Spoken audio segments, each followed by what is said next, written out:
찬송가 370장 하겠습니다.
에스겔서 4장 1절부터 마지막 절 17절까지 한 목소리로 같이 봉독하시겠습니다.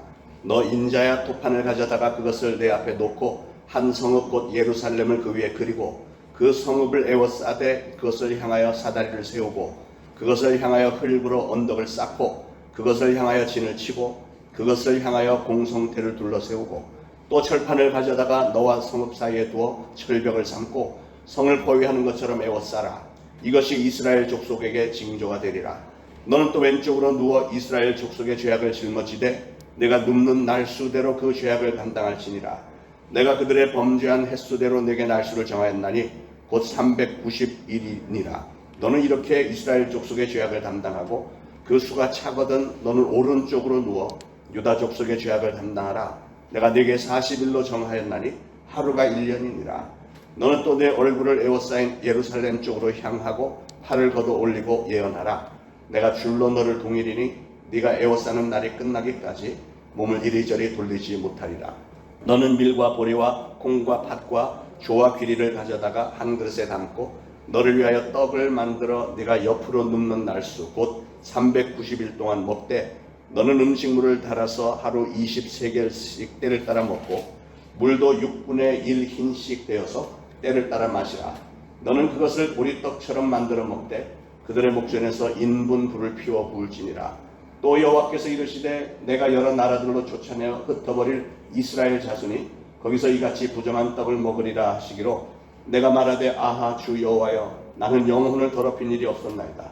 어려서부터 지금까지 스스로 죽은 것이나 짐승에게 찢긴 것을 먹지 아니하였고 가증한 고기를 입에 넣지 아니하였나이다. 여호와께서 내게 이르시되 보라 쇠똥으로 인분을 대신하기를 허락하노니 너는 그것으로 떡을 구울지니라. 또 내게 이르시되 인자야 내가 예루살렘에서 의뢰하는 양식을 끊으리니 백성이 근심 중에 떡을 달아 먹고 두려워 떨며 물을 데워 마시다가 떡과 물이 부족하여 피차에 두려워하여 떨며 그 죄악 중에서 쇠퇴하리라. 아멘. 환상의 선지자 에스겔은 한마디로 괴짜 선지자였습니다. 하는 짓이 너무 이상한 짓을 많이 했습니다. 마치 정신병자와도 같은 그런 모습이었습니다. 옛날에는 그런 사람들이 많았어요. 교회 다니는 사람들, 전도하는 사람들 중에 이상한 복장, 가슴에 훈장들 막 잔뜩 이렇게 다 주렁주렁 달고 길거리나 학교 위에서 올라가서 북 쳐가면서 전도 예수 이랬어요. 뭐 예수 천당 불신지옥 하고 떠들면서 전도하는 사람들, 정말 이상한 사람들 많았습니다. 그게 어떤 때는 혐오감을 주기도 하잖아요. 야, 전도를 저렇게 하면 오히려 영광을 가질 텐데 이런 생각도 들고 이랬는데 오늘 이 에스겔 선지자를 보니까 딱 그런 모습입니다. 그러니까 하나님은 때때로 이상한 것을 시키실 때가 있구나 하는 생각이 드는데 하나님의 지시에 따라서 이상한 행동을 했던 이 에스겔 선지자의 이 사건들을 보면 오늘도 아주 특별히 이상한 일을 하나님이 시키시는 겁니다. 에스겔 선지자가 취한 이상한 행동 첫 번째는 오늘 보니까 1절에서 3절에 보면 토판에 그림을 그렸는데 무슨 그림이냐면 예루살렘 성을 그리고 이방 군대들이 이 예루살렘 성을 포위하고 공격을 하는 그림을 그립니다. 두 번째는 4절부터 8절까지는 오른쪽으로 누워서 390일 누워있고 왼쪽으로 누워서 40일간 그대로 누워있으라는 거죠. 그리고 세 번째는 9절에서 마지막 절까지 밀, 보리, 콩 등 여러 가지 작곡을 섞어서 390일 동안 음식을 만들어 먹되 처음에는 인분으로 불 붙여갖고 요리해 먹으라고 하니까 에스겔 선지자가 나는 평생 그렇게 뭐 안 살았습니다. 이러니까 그러면 인분 대신 쇠똥으로 해라.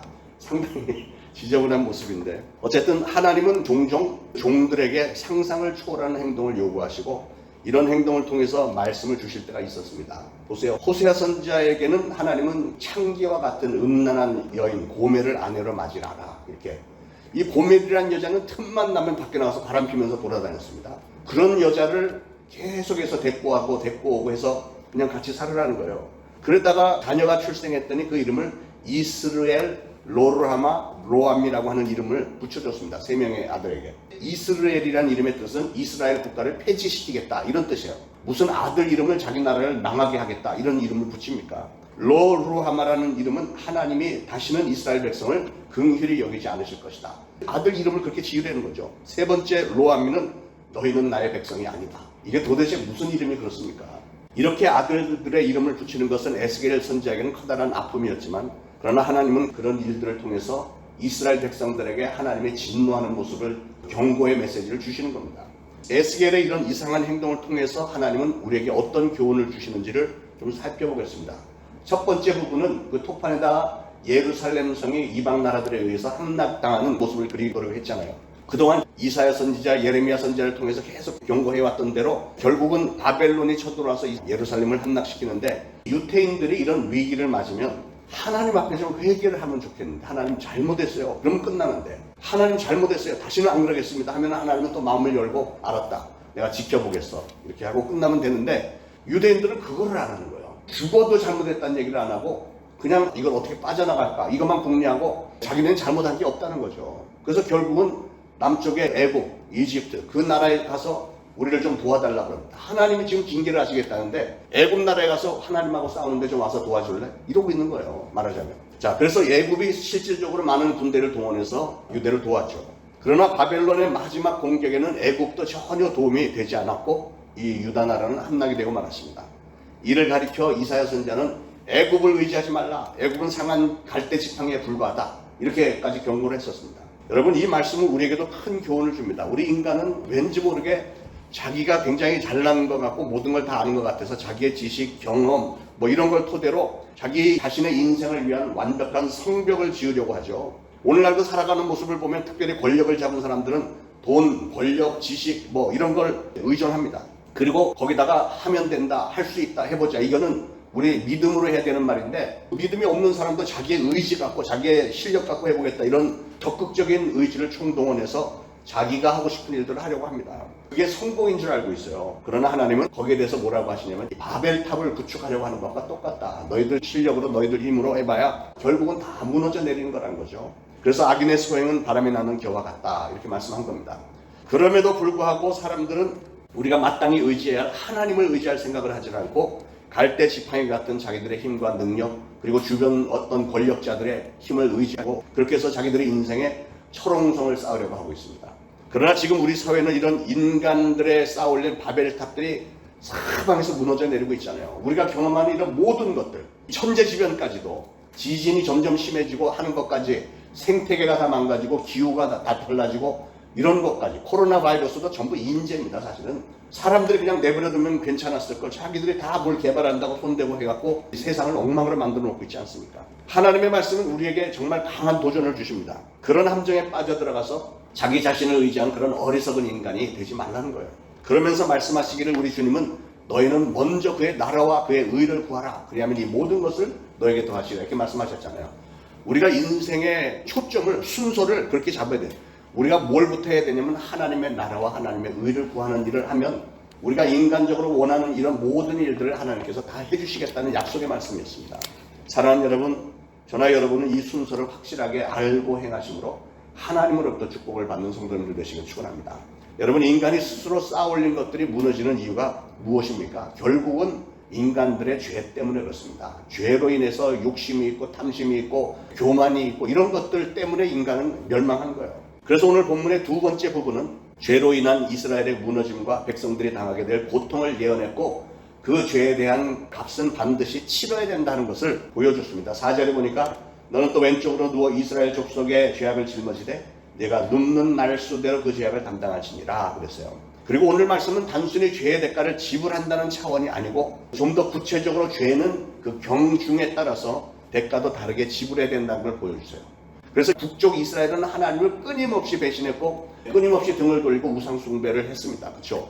그래서 그 북쪽 이스라엘의 죄를 위해서는 에스겔이 대신 그 벌을 받는데 390일 동안 오른편으로 누워서 꼼짝 말고 있으라는 것이고 그래도 남조 유다는 그래도 왕들이 하나님을 잘 섬기려고 애썼던 왕들이 많이 있고 그러니까 왼쪽으로는 40일만 그 고통 가운데 담당하라고 하는 것이 오늘 하나님의 말씀이었습니다. 한쪽으로만 누워서 그냥 390일 또 40일 이렇게 있는 게 얼마나 힘듭니까? 여러분도 밤에 주무실 때는 저도 그렇습니다만 가만히 이렇게 누워서 밤새 이렇게 똑같은 자세로 자기는 힘들어요. 건강에도 안 좋습니다. 똑바로 이렇게 좀 자다가 좀 옆으로도 누웠다가 이러도 누웠다가 어떤 때는 다리를 벽에다 올리기도 했고 예, 좀 이렇게 빙글빙글 돌면서 해야 이게 골고루 이 건강이 유지가 되지 똑바른 자세. 더군다나 오른쪽으로 누워서 390일 동안 이러고 있어 보세요. 이게 혈액순환도 안 되고. 그러니까 무슨 말이냐면 고통과 부자유함을 얘기를 하는 거예요. 쉽게 말해서 우리의 죄로 인해서 우리가 당하게 되는 벌 중에는 고통이 있고 부자유함, 부속된 게 있다는 것이죠.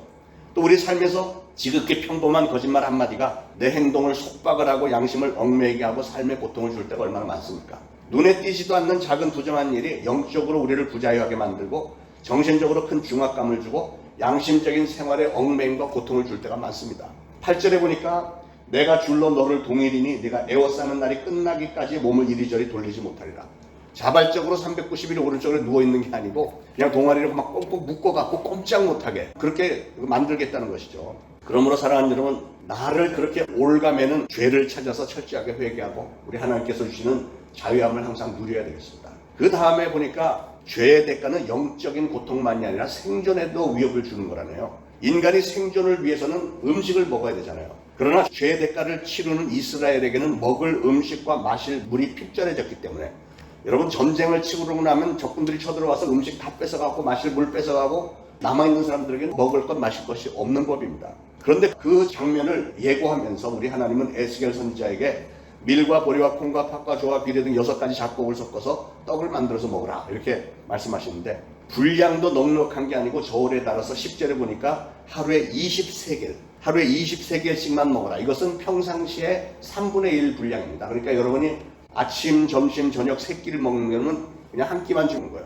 그리고 물도 11절에 6분의 1 흰만 마시도록 했는데, 6분의 1 흰이라는 건 세 호비입니다. 요만한 물 요만큼. 그런데 그 정도면 되지 않을까 생각이 들지 모르지만, 여러분, 유다 나라는 광야 시대입니다.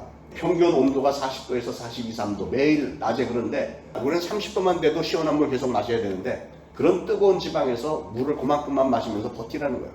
그리고 더 고통스럽게 만드는 거는 음식을 요리하는 연료. 12절에 인분으로 불을 피워 구워 먹으라고 했고요. 그래서 에스겔이 부르짖습니다. 배고픈 것은 참을 수 있지만, 14절에 내가 말하되 아하 주 여호와여, 나는 영혼을 더럽힌 일이 없었나이다. 어려서부터 지금까지 스스로 죽은 것이나 짐승에 찍힌 것을 먹지 아니하였고 가증한 고기를 입에 넣지 아니하였나이다. 에스겔은 배고픈 것은 참겠는데 저의 인격이 더럽혀지고 영혼이 손상되는 건 참을 수 없다, 이런 뜻으로 얘기를 했더니, 하나님이 15절에 여호와께서 내게 이르시되 보라, 쇠똥으로 인분되기를 허락하노니 너는 그것으로 떡을 구울지니라. 기껏해서 봐주는 게 인분 대신 쇠똥으로 요리하라는 거예요. 자, 그러면 우리 죄의 문제는 영원토록 인간이 해결할 수 없는 미제의 안건으로 남아있어야 될까요? 아니면 다른 방법이 있을까요? 에스겔은 백성들의 죄 때문에 결국은 430일 동안, 390일 동안 오른쪽, 40일 동안 왼쪽, 430일을 그대로 누워있어야 됐습니다. 그런데 사실은 에스겔이 민족의 죄를 대신해서 그렇게 한 게 아니죠. 에스겔이 그렇게 했다고 해서 민족의 죄가 다 용서받았나요? 그건 아닙니다. 그냥 모의적으로 감당한 거예요. 하나님께서 이런 벌을 받을 것이라고 하는 걸 그냥 예고 차원에서. 이 선지자는 무슨 죄가 있길래 죄 지은 것도 없이 그냥 그 백성들의 죄 때문에 그렇게 한 거예요. 진정으로 백성들의 죄를 대신 짊어지고 그들의 당해야 할 고통과 저주를 짊어져 주신 분은 결국은 예수님 한 분밖에 없습니다. 우리는 오늘 하나님께서 에스겔에게 취하도록 했던 이상한 그 행동의 의미를 잘 상고하면서, 그렇다고 해서 그런 이제 따라서 하시는 말고요. 오늘 이 에스겔이 이렇게 했다고 해서 나도 그렇게 앞으로 390일 동안 오른쪽으로 누워 있겠어. 우리나라 코로나 없어질 때까지 390일 동안 오른쪽으로 누워 있겠어. 뭐 이런 짓 하지 말라는 거예요. 그게 왜 그러냐면, 하나님은 선지자에게 그냥 모의적으로 해서 백성들에게 경고 차원에서 하라고 한 거지, 그렇게 한다고 해서 죄사함을 준 건 아니란 말이죠. 그만큼 하나님이 죄를 무겁게 생각하신다는 겁니다. 이렇게까지 얘기했는데도 나는 그렇게 하겠다고 하면 그건 교만인 거예요, 교만. 내가 무슨 선지자라도 된 것처럼. 성경에 나오는 걸 우리가 따라서 해야 되는 게 있지만, 따라서 하면 안 되는 것도 있습니다, 여러분. 예를 들면 제가 목회를 하다가 보니까 종종 나단 선지자의 역할을 하겠다는 사람들이 있어요. 목사님, 저는 나단의 사명을 받았나 봐요. 그래갖고 누가 뭐 잘못하는 거 그냥 내버려두지 못하고 지적질해야 되는 거예요. 권사님, 그런 식으로 하면 안 돼요. 내가 나단의 사명을 받았는데 교회에서 그런 식으로 하면 안 돼요. 장로님, 이러다 되겠어요? 막 이래갖고 교회를 아주 시끄럽게 만들어 놓는 사람들이 있어요. 그게 교만이에요, 교만. 에스겔 선지자가 이상한 짓을 한 걸 이게 성경적이라 해서 따라서 하라는 게 아니고, 하나님이 그만큼 그걸 중하게 여기신다고 하는 것을 알고 백성된 우리는 깜짝 놀라서 회개를 해야 됩니다. 회개. 애굽에 가서 손 벌리지 말고, 딴 데 가서 뭐 권력자들 찾지 말고 하나님 앞에 회개해서 하나님께서 다 돌려주셔야죠. 하나님께서. 사랑하는 여러분, 무엇보다도 나를 위해서 고난당하시고 내 죄를 대신해서 죽어주신 예수 그리스도의 십자가 확실히 기억하시고, 예수 그리스도를 우리의 구주로 분명히 영접하시고, 그래서 저희들의 평생에 하나님의 진정한 자녀들답게, 백성답게 우리 하나님께 영광 돌리는 저와 여러분들 되시길 축원합니다.